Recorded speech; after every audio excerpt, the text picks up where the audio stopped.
ও মা, তুমি যদি তোমার এই চুলের সৌন্দর্য মানুষকে দেখাও, ও মা তোমার এই শরীরের সৌন্দর্য মানুষকে দেখাও, তোমার কি পরিণতি হবে দেখেন।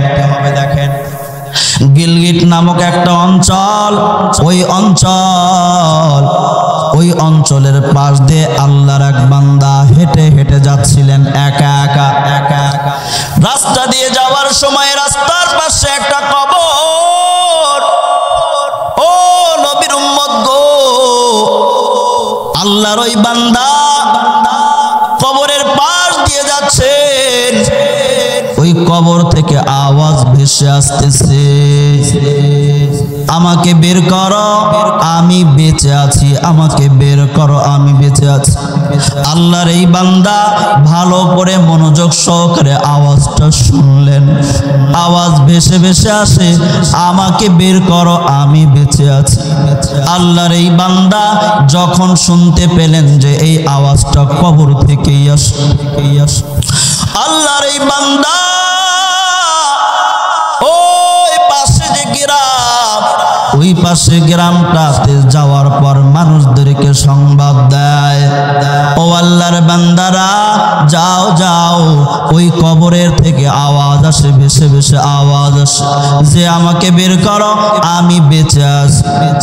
এবার মানুষেরা সবাই যখন আস্তে আস্তে করে কবরের পাশে আসা শুরু করলো, এসে দেখে সবাই শুনতে পায় কবর থেকে আওয়াজ ভেসে আসে, আমাকে বের করো আমি বেঁচে আছি।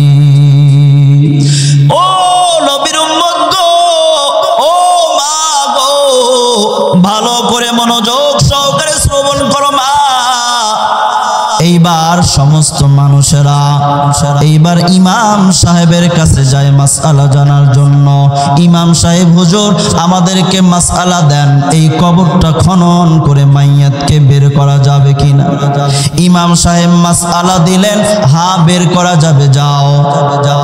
এইবার গ্রামের মানুষেরা, মোল্লার মানুষেরা সবাই মিলে গিয়ে ওই কবরটা খনন করা শুরু করলো।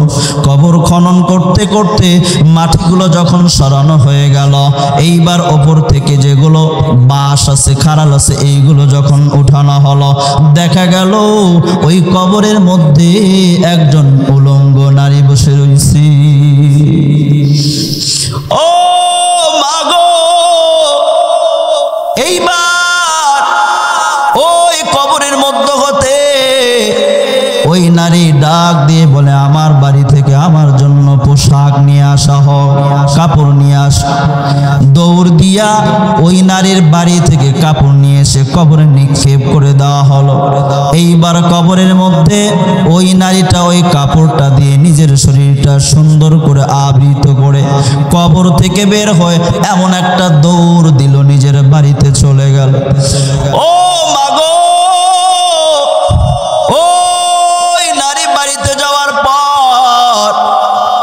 তার নিজের ঘরের ভিতরে ঢোকার পর ঘরের দরওয়াজা বন্ধ করে দিল।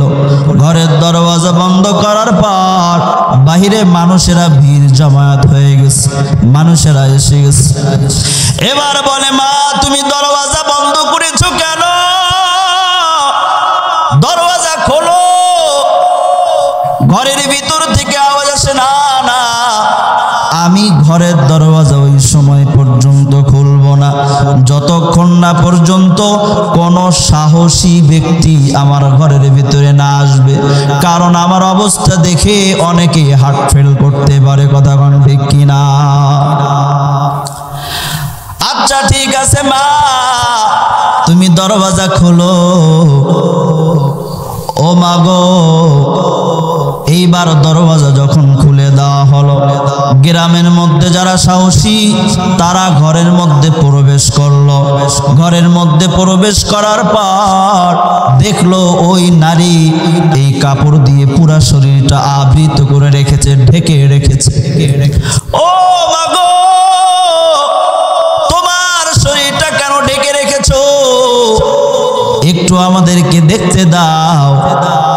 এবার ওই নারী সর্বপ্রথম তার মাথা থেকে কাপড়টা সরায় দিল।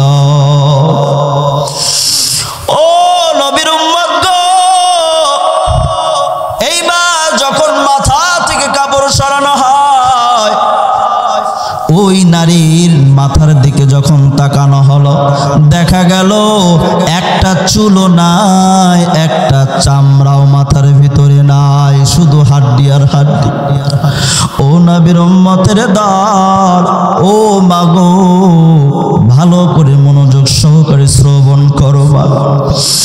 এইবার লোকেরা প্রশ্ন করলো, ও মা তোমার মাথার ভিতরে একটা চুলও নাই, চুলের নিচে যেই চামড়া গোস্ত থাকে কোনো চামড়াও নাই, কেন এমন অবস্থা?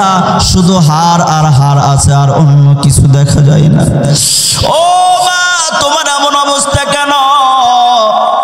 এবার ওই নারী ডাক দিয়ে বলেন, আমি দুনিয়ার জমিনে ঘর থেকে যখন বের হয়ে হয়ে হাঁটতাম, আমি দুনিয়ার জমিনে যখন নিজের বাড়ি থেকে বের হইতাম, ওই সময় আমার চুলগুলো ছেড়ে দিয়া, আমার চুলগুলো কত সুন্দর করে সাজিয়া, না ঢেকে পর্দা না করে আমি পর পুরুষকে দেখা দেখা বেড়াইতাম।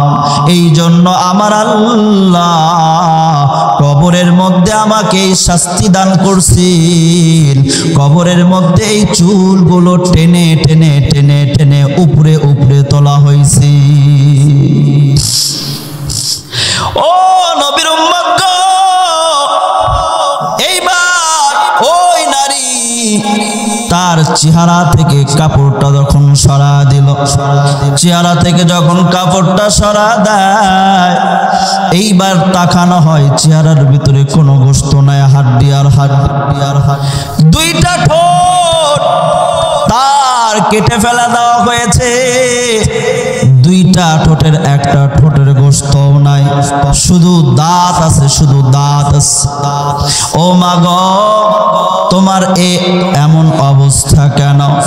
এবার ডাক দিয়ে বলে, ও বাবা গো আমি দুনিয়ার জমিনে যখন ঘর থেকে বের হইতাম, আমার এই ঠোঁটে সুন্দর করে লিপস্টিক দিতাম, লিপস্টিক দিয়া আমি ঘর থেকে বের হয়েছি, আমার সৌন্দর্য পর পুরুষদেরকে দেখা দেখা বাড়াইতাম, যার কারণে আল্লাহ তাআলা কবরের মধ্যে আমার এই শাস্তি দান করছেন।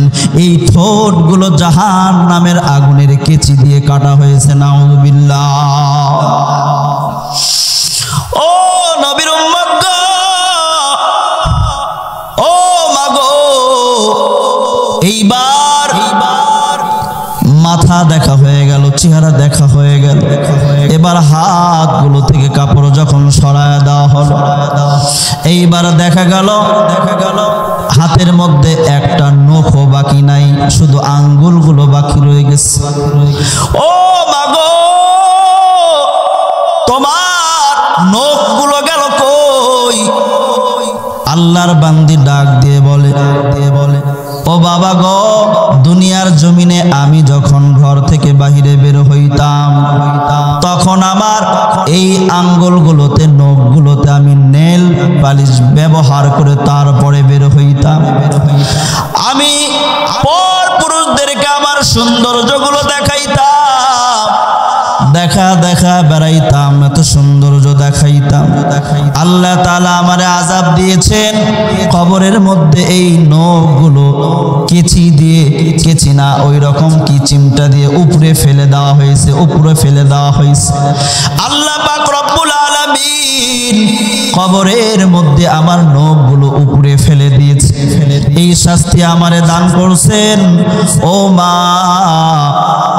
ও নবীর উম্মত গো, এই কথাগুলো বলার পর, এই জিনিসগুলো দেখানোর পর ওই আল্লাহর বান্দি ওই জায়গায় বেহুশ হয়ে পড়ে গেল, হুঁশ হারা হয়ে গেল। এইবার দেখা গেল তার দিকের ভিতরে আর জীবন নেই। এইবার আবার তাকে ওই কবরস্থানে নিয়ে গিয়ে তাকে কবরের ভিতরে দাফন করা হলো। ও নবীর উম্মত গো, ও মা, তোমরা যদি তোমাদের সৌন্দর্য এমন করে পর পুরুষদেরকে দেখা দেখা বেড়াও, তাহলে কিন্তু তোমাদেরও এমন অবস্থা